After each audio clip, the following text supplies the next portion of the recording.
تاریخ کے مطالعے سے یہ بات سامنے آتی ہے کہ قدیم زمانوں سے لے کر آج تک کئی اقوام کسی اندیکھی ذات کو مانتی آ رہی ہیں، کسی یقین اور ایمان کی وجہ سے۔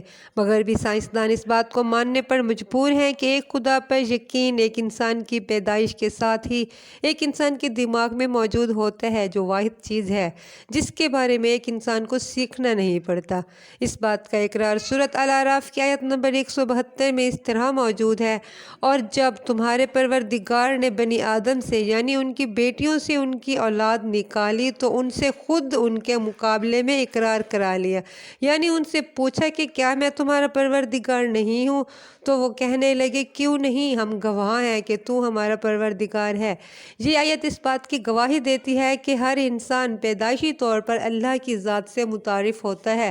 1997 میں یونیورسٹی آف کیلیفورنیا کے نیورولوجسٹ ڈاکٹرز کی ایک ٹیم نے چند مریضوں پر کچھ تجربات کیے۔ ان تجربات میں انہوں نے ایک حیرت انگیز دریافت کی، جس میں انہوں نے انسانی دماغ میں وہ حصہ دریافت کر لیا جو حصہ ان کے پیدا کرنے والے یعنی صرف اللہ کے لیے مختص ہوتا ہے، یعنی دماغ کا وہ حصہ جہاں اللہ پر یقین رکھنے کی انفارمیشن محفوظ ہوتی ہے، اور یہ وہی یقین اور عقیدہ ہے کہ اس کا ذکر سورۃ الاعراف کی آیت نمبر 172 میں موجود ہے۔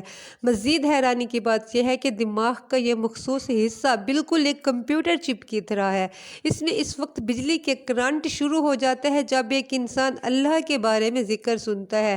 اس کا مطلب یہ ہے کہ دماغ کا یہ حصہ انسان کو سمجھاتا ہے کہ اللہ ہی اس کا خالق اور مالک ہے۔ دماغ کے اس حصے میں ایک ایسا میچورٹی گلینڈ ہوتا ہے۔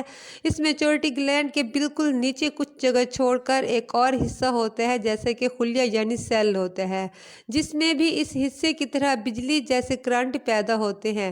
سائنسدانوں کے مطابق دماغ کے اس حصے میں موجود سیل میں خرابی پیدا ہوتی ہے تو اس کا اثر ایک انسانی کیفیات پر پڑتا ہے، جن کیفیات کو ٹینشن، مایوسی، ڈپریشن، شدید پریشانی، غم، غصہ اور عدم برداشت کہا جاتا ہے۔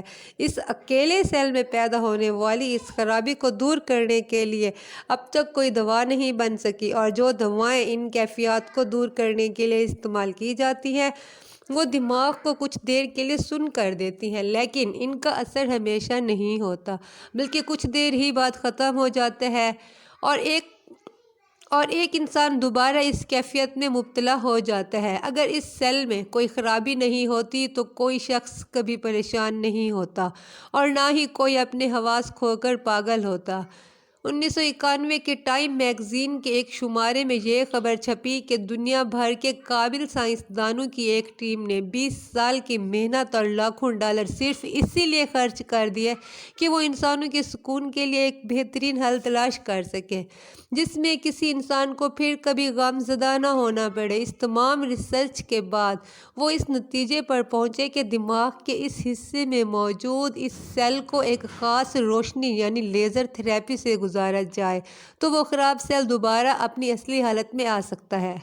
اور تب سائنسدانوں نے یہ کہا کہ ایک انسانی دماغ میں موجود کیفیات کا تعلق الفاظوں سے ہوتا ہے۔ اگر کوئی انسان نفرت انگیز الفاظ سنتا ہے تو اس کا پورا وجود بے چین ہو جاتا ہے، لیکن اس کے برعکس اگر کوئی انسان نرم اور شائستہ الفاظوں کو سنتا ہے تو ان الفاظوں سے اس کا دل مطمئن رہتا ہے، اور یہ اس لیے کیونکہ دنیا میں موجود تمام الفاظوں کے ہر حرف میں انرجی کا ایک مخصوص پیٹرن ہے۔ تب ان سائنسدانوں کو اپنی طویل ریسرچ کے دوران کچھ الفاظوں میں موجود حروف کے بارے میں پتہ چلا، جن میں موجود انرجی اور طاقت کی بنیاد پر الگ الگ کر کے انہوں نے 2 گروپس میں اسے تقسیم کر لیا جو دماغ کو سکون پہنچاتے ہیں۔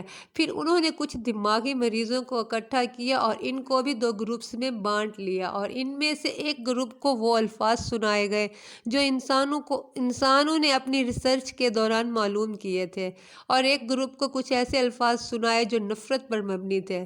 جس گروپ نے امن اور سکون والے لفظ سنے تو وہ جلد ٹھیک ہو گئے، جبکہ نفرت انگیز الفاظ والے مریض اسی طرح برتاؤ کرتے رہے۔ پیراسائیکالوجی کے ایک مسلمان ڈاکٹر نے جب ان الفاظوں کو سنا تو وہ حیران رہ گیا اور ان سائنسدانوں سے سوال کیا کہ ان الفاظ کا آپ کو کیسے علم ہوا؟ تب ان سائنسدانوں نے یہ کہا کہ یہ الفاظ ان کے 20 سالوں کی ریسرچ کا نتیجہ ہے، جو ہم نے ان مریضوں کو ٹیسٹ کیے جو دماغ دماغی طور پر ناکارہ ہو چکے تھے، اور حیرت انگیز طور پر ان الفاظ کی طاقت سے ان مریضوں میں بہتری آئی۔ جب اس مسلمان سائنسدان نے ان الفاظوں کو اکٹھا کیا تو وہ الفاظ درود شریف کے الفاظ تھے۔ درود شریف کے الفاظ کو اس پورے پیٹرن میں ایک اہم راز چھپا ہوا ہے۔ اگر ان الفاظوں پر غور کریں تو بہت ساری باتیں سامنے آتی ہیں۔ درود شریف کے پہلے حصے میں ذکر ہے کہ اے اللہ، رحمت نازل فرما حضرت محمد صلی اللہ علیہ وآلہ وسلم پر، جو اس بات کی طرف اشارہ ہے کہ آپ صلی اللہ علیہ وآلہ وسلم پر درود شریف بھیجنا کوئی معمولی بات نہیں۔ پیغمبر کی بلندی کا وہ مقام ہے جس بلندی کا ہم جیسا گنہگار تصور بھی نہیں کر سکتا۔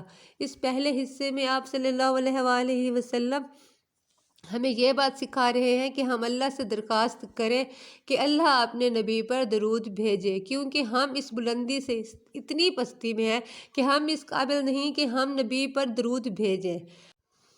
اب اس پہلے جملے کے دوسرے حصے میں آپ کی آل پر درود کا ذکر ہے۔ اب اس میں الفاظ آل کو زیادہ تر آپ صلی اللہ علیہ وآلہ وسلم کے اہل خانہ سمجھا جاتا ہے، جن کو آل محمد کہا گیا، لیکن یہاں قابل غور بات یہ ہے کہ قرآن میں جہاں اللہ نے فرعون کی بات کی ہے تو وہاں آل فرعون کے الفاظ سے استعمال ہوئے ہے۔ اس سے مراد ہے فرعون کے تمام ماننے والے۔ تو اگر آل فرعون کا مطلب فرعون کے ماننے والے ہیں تو آل محمد سے مراد پوری امت ہوگی۔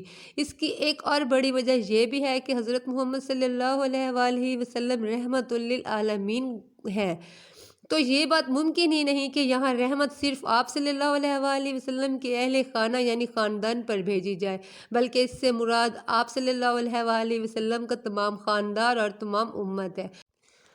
اور جب ہم ایک بار درود شریف پڑھتے ہیں تو اس بات سے بے خبر ہوتے ہیں کہ ہم اصل میں پوری امت کے لیے اللہ سے نیکیوں اور رحمتوں کی درخواست کرتے ہیں۔ حضرت کعب رضی اللہ تعالیٰ عنہ سے روایت ہے کہ ہر روز 70,000 فرشتے مسجد نبوی میں اتر کر آپ صلی اللہ علیہ وآلہ وسلم پر درود بھیجتے ہیں اور آپ کے گرد اکٹھے ہو کر اپنے پروں سے ہر جگہ کو روشن کرتے ہیں۔ وہ سارا دن درود شریف پڑھتے ہیں اور شام کو واپس آسمانوں پر چلے جاتے ہیں، اور پھر شام کو 70,000 اور فرشتے اترتے ہیں جو صبح تک آپ صلی اللہ علیہ وآلہ وسلم پر درود بھیجتے ہیں، اور یہ سلسلہ قیامت تک جاری رہے گا۔ ایک اندازے کے مطابق آپ کی حیات مبارکہ میں 70 ارب فرشتے آسمانوں سے اتر کر آپ صلی اللہ علیہ وآلہ وسلم پر درود بھیج چکے ہیں، اور قیامت تک ان کی تعداد کتنی ہوگی یہ صرف اللہ ہی جانتے ہیں۔ یہ اس بات کی کھلی دلیل ہے کہ اللہ تعالیٰ اپنے آخری پیغمبر حضرت محمد صلی اللہ علیہ وآلہ وسلم سے اتنی محبت کرتے ہیں، اس لیے ہمیں بھی چاہیے کہ آپ صلی اللہ علیہ وآلہ وسلم پر ہر روز کم از کم 100 بار درود شریف بھیجیں۔ اس کے دنیا میں بھی اور آخرت میں بھی بے انتہا فائدے ہیں۔ جو شخص پوری زندگی میں کثرت سے آپ صلی اللہ علیہ وآلہ وسلم پر درود بھیجتا ہے تو قیامت کے دن آپ صلی اللہ علیہ وآلہ وسلم کے سب سے نزدیک ہوگا۔ ایک دفعہ درود بھیجنے پر اللہ اس شخص پر 10 مرتبہ رحمتیں نازل فرماتے ہیں۔ درود شریف گناہوں کی معافی کا ذریعہ ہے۔ درود شریف کثرت سے پڑھنے والا غربت اور بھوک و افلاس سے دور ہوگا۔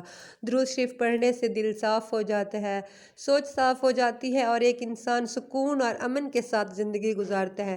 جو شخص درود شریف پڑھتا ہے تو اللہ دنیا جہاں کے غم اس سے دور فرما دیتے ہیں۔ آپ سے درخواست ہے کہ پلیز ویڈیو کے آخر میں بھی ایک بار درود شریف پڑھ لیجئے۔ جزاک اللہ۔